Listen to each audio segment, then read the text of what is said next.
Hi guys, White Witch 110 here.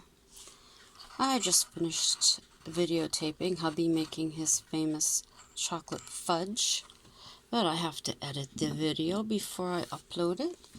This here is a cute little guy that I rescued from NDMC. One of the women were getting rid of some of the decorations before the move, so I grabbed him up, put some sparkly, put in the little tree, and there you go. Since we're talking about baking, I thought I would tell you what some of the baking ingredients that you use mean. Eggs and carrots are fertility, whole cloves protection, licorice shoestring candy wishes, lettuce leaf protection and love. Hang on. Okay.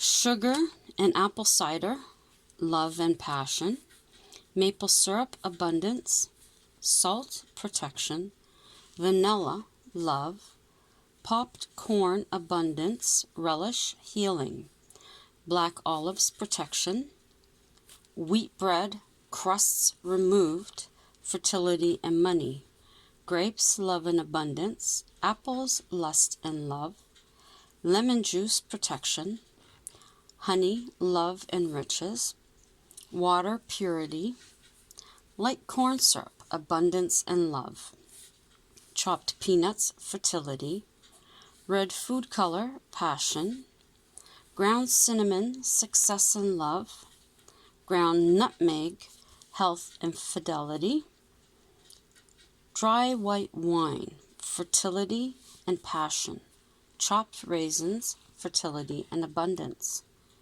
green olives healing, sweet gherkins healing, pumpkin abundance, large marshmallows dreams, large gumdrops wishes, orange love, cinnamon sticks love and psychic powers, rose petals love, cranberry juice health and love, orange slices luck, ginger ale success, ginger money, nutmeg anti-hunger, skimmed milk goddess symbol, and pumpkin seeds wishes.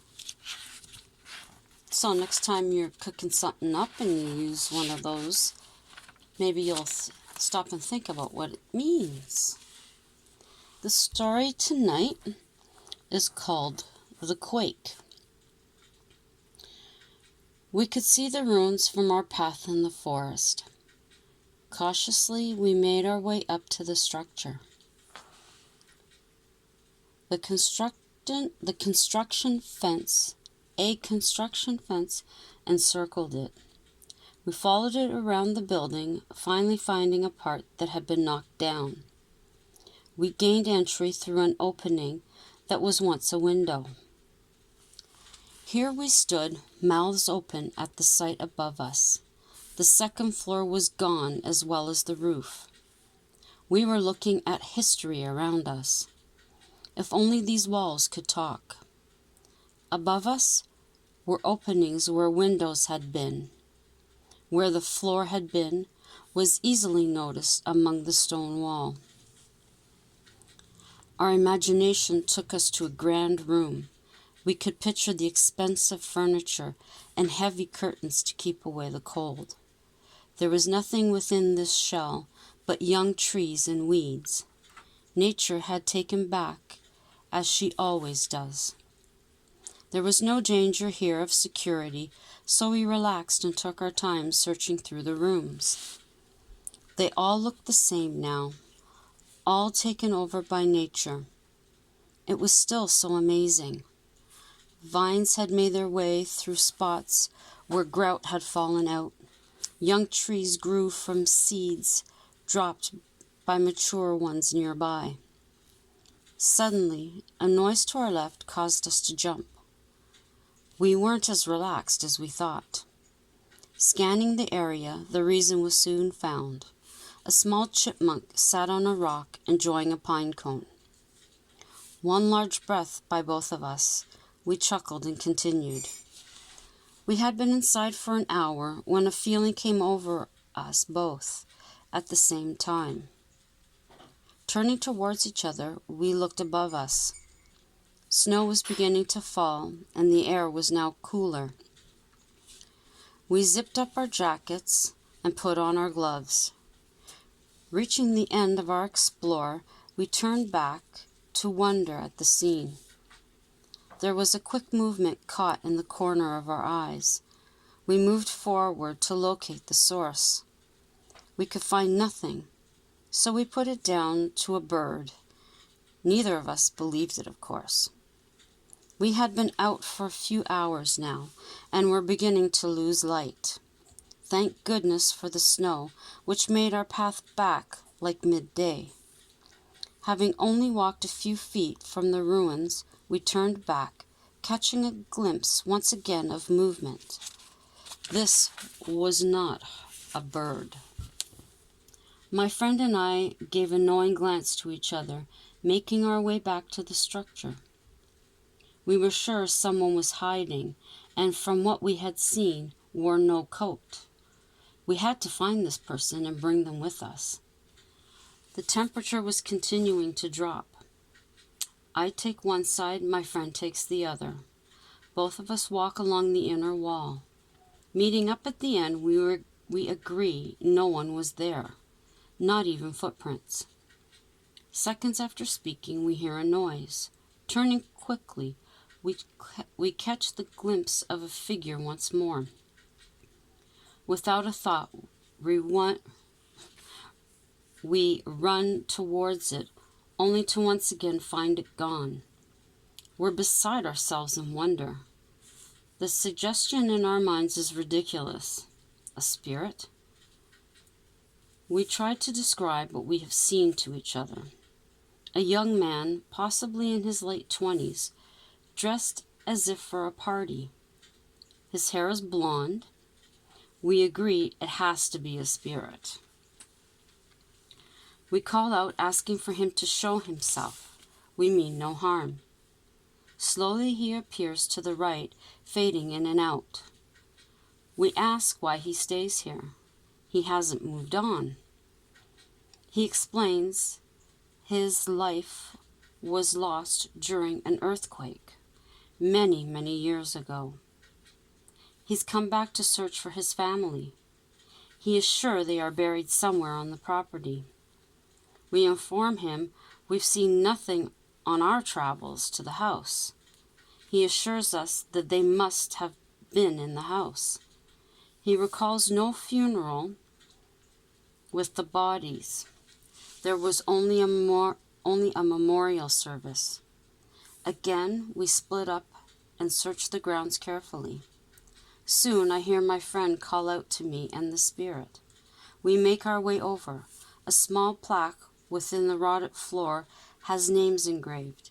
It reads, "In memory of Anne, Janny, and Dolph, who perished together on Christmas Day, 18.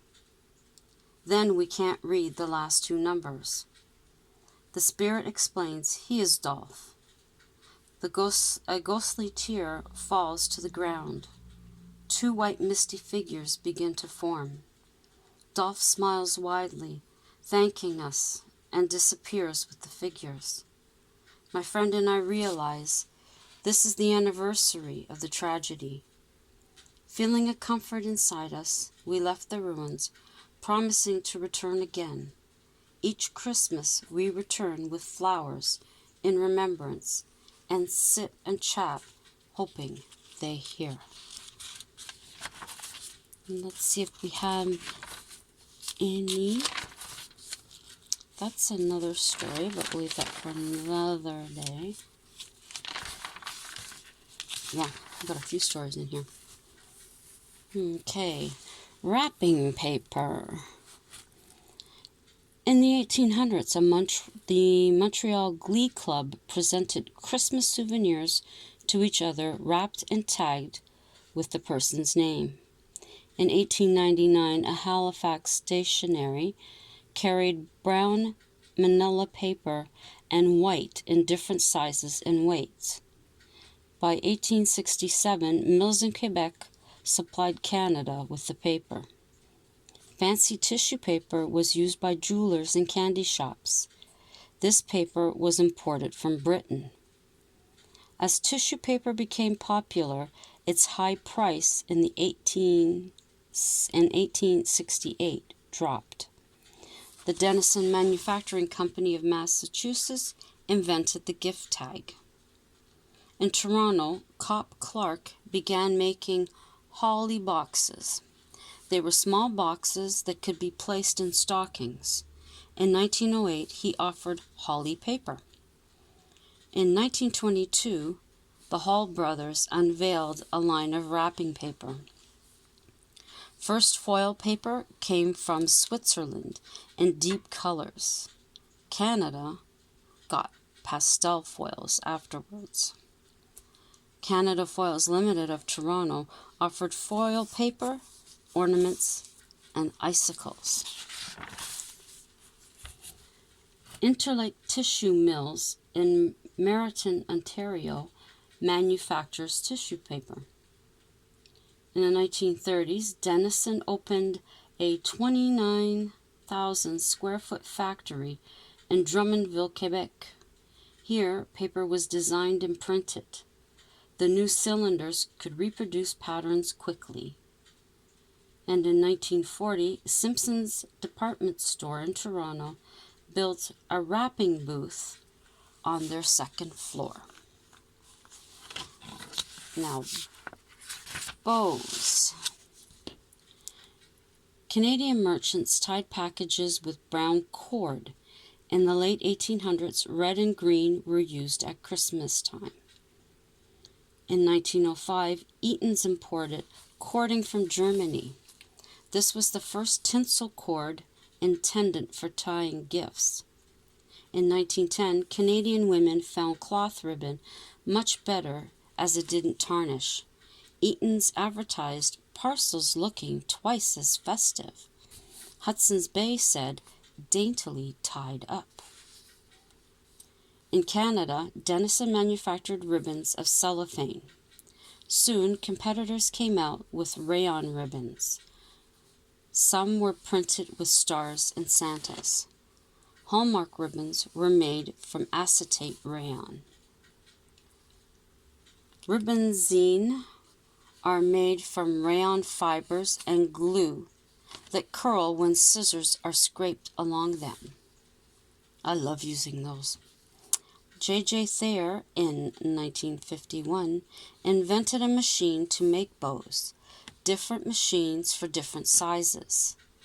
The machines automatically applied adhesive patches to the bows. I think that will be it for this evening. So the video that I intended to drop tonight will likely be dropped tomorrow or Saturday, depending on how frustrated I get. Anyways, thank you for joining me again, as always. And thank you to my new subscribers. I hope you enjoy the content here as we continue along on our journey. And to those just dropping in to see what's going on, please do check out my other videos. If there are any there that you're interested in, that you think are good, please do give them a thumbs up. Leave me a comment. I will get back to you. I have been noticing lately, though, there are some comments that I can see, and when I go in to reply, they're not there. So I don't know what's up with that, but please do be assured that I do see all the comments that are made. And share out any of the videos that you think friends and family might be interested in. Consider subscribing and hitting that notification bell so that when I do upload, that you'll be able to take a boo at the latest video. And it's finally Friday. Finally. That's one thing you'll likely hear. Maybe I'll have to edit that out where I'm saying it's finally Friday in the other one. That'll be my first time editing, so this should be an interesting adventure.